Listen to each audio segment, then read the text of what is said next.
and welcome to our trig review for our parametric units. Today we're going to learn about sine, cosine, and tangent. And all of you guys know sine is opposite over hypotenuse, cosine is adjacent over hypotenuse, and tangent is opposite over adjacent, or the old SOHCAHTOA. If you don't know it, you should learn this as quick as possible. So in this situation, if I want to find the sine of G, the opposite side of G is over here. The hypotenuse is here, and this would be the adjacent. Sine is opposite over hypotenuse, so the sine of G is 3 over 5. The tangent of x, this is the opposite of x, this is the adjacent, and this would be the hypotenuse. So the tangent is opposite over adjacent, or 5 over 12. The cosine of x is, again, this is opposite, adjacent, hypotenuse, and it's going to be adjacent over hypotenuse, so that would be 12 over the hypotenuse, which we don't know. However, we know that 5 squared plus 12 squared is going to be c squared.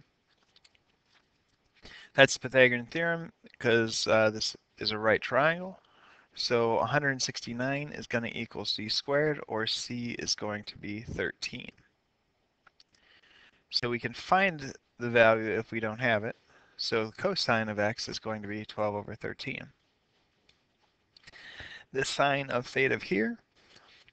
Now, this is not the hypotenuse, so we're going to have to do 8 squared plus b squared is equal to 17 squared. So now what we're going to have to do is we're going to have to subtract the 64 from both sides to get b squared equals 225, square root both sides, and we have 15. So since this side is 15, the sine is going to be opposite, which is 15, over the hypotenuse, which is 17. All right, in this situation, we have opposite, and this is hypotenuse. This is adjacent. So we take 40 squared plus b squared is equal to 41 squared. So 41 squared is 1,681. 40 squared is going to be 1,600. Maybe you can just tell from here, but b squared is equal to 81, so b will be 9. So my sine is going to be the opposite, which is 9, over the hypotenuse, which is 41. All right, now if I want to find this value for x, we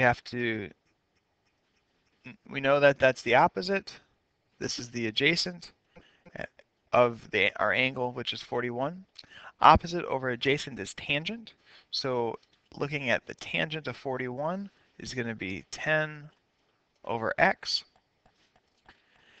Now we can cross multiply and divide, so 10 times 1 is 10. X times the tangent of 41 is x times the tangent of 41. Now we divide both sides by tangent of 41. And 10 divided by the tangent of 41 is equal to 11.5. All right. Now if I want to find x here, this is adjacent and this is hypotenuse. So we could say the cosine of 31 is equal to adjacent, which is 32, over the hypotenuse, which is x. Cross multiply and divide, and we have 32 equals x cosine 31.